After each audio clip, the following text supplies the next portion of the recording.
livro de Enoque, na verdade, é composto de 5 obras que são Livro dos Vigilantes, Livro dos Luminares Celestes, Livro das Parábolas, Livro das Visões e Apocalipse das Semanas. Essa é a obra antiga que é mais atribuída a Enoque, e cada um dos 5 livros citados tem uma história independente. As histórias desses livros contêm um conteúdo um tanto curioso, como visões alucinatórias do céu e do inferno, anjos e demônios, anjos caídos, julgamento final e até um reino celestial na Terra. Nesse conteúdo, ainda existem coisas sobre calendários, geografia, cosmologia e até astronomia e meteorologia. Ele cita, por exemplo, anjos desnaturados que se envolveram com mulheres mortais, fazendo nascer uma raça híbrida de humanoides gigantes, conhecidos como Néfilins. Enoque cita esse acontecimento no trecho: elas, as mulheres humanas, engravidaram e deram à luz a gigantes de 3.000 côvados de altura. Estes consumiram todas as provisões de alimentos dos demais homens. E quando as pessoas nada mais tinham para dar-lhes, os gigantes voltaram-se contra elas e começaram a devorá-las. Para muita gente, o livro de Enoque revela que criaturas gigantes andaram em nosso planeta há muito tempo. Seriam eles alienígenas? Seriam criaturas desconhecidas? Ou o texto de Enoque é uma bela obra ficcional?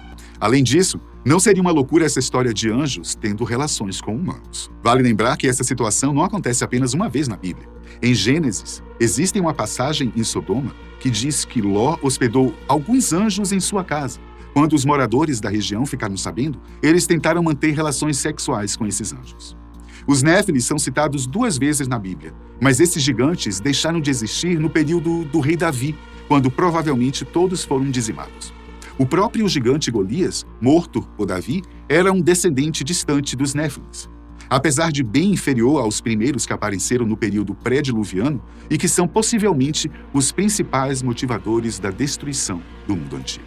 Mas os problemas envolvendo os anjos caídos não acabam por aí não, gente. Os anjos rebeldes levam aos homens grandes conhecimentos como a astrologia, a metalurgia, fases da lua e feitiçaria, ao menos segundo a obra de Enoque. Esse tipo de sabedoria causou um caos na Terra e quase aniquilou completamente os humanos. Porém, os homens clamaram ajuda para combater os anjos rebeldes, e Miguel, Uriel, Rafael e Gabriel relatam o problema ao Senhor dos Mundos. O Senhor dos Mundos, então, purifica a Terra a partir do dilúvio, castigando os anjos rebeldes e os lançando num abismo de fogo.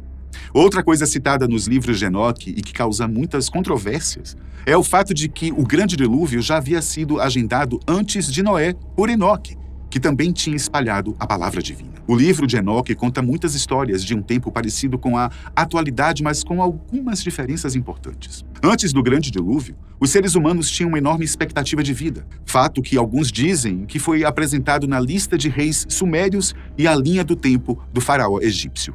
Há relatos que falam sobre deuses que andavam entre os homens, quando criaturas mitológicas não eram apenas uma invenção, e 100 anos de vida marcavam apenas o começo de uma jornada. O livro de Enoque relata um tipo de alegoria que supostamente figura um meio de locomoção extraterrestre, presente na raiz da raça humana. Para muitos estudiosos, principalmente ufólogos, os anjos caídos do céu seriam uma metáfora para uma raça de alienígenas que queria fazer experimentos genéticos com os humanos.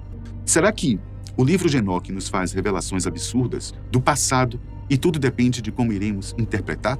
É uma hipótese. Mas afinal, qual a veracidade do livro de Enoque? Ele realmente revela segredos sobre a humanidade?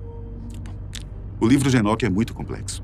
Primeiro é falado sobre anjos rebeldes e viagens de Enoque para o céu, junto a arcanjos e outros personagens bíblicos. Depois fala sobre juízo, sobre calendário, que parece ser o mesmo da comunidade Qumran, no mesmo lugar onde foram descobertas as escrituras do Mar Morto. Na quarta parte, Enoque e Matusalém contam seus sonhos, e na quinta e última parte, ele anuncia os castigos para os pecadores e exalta os justos.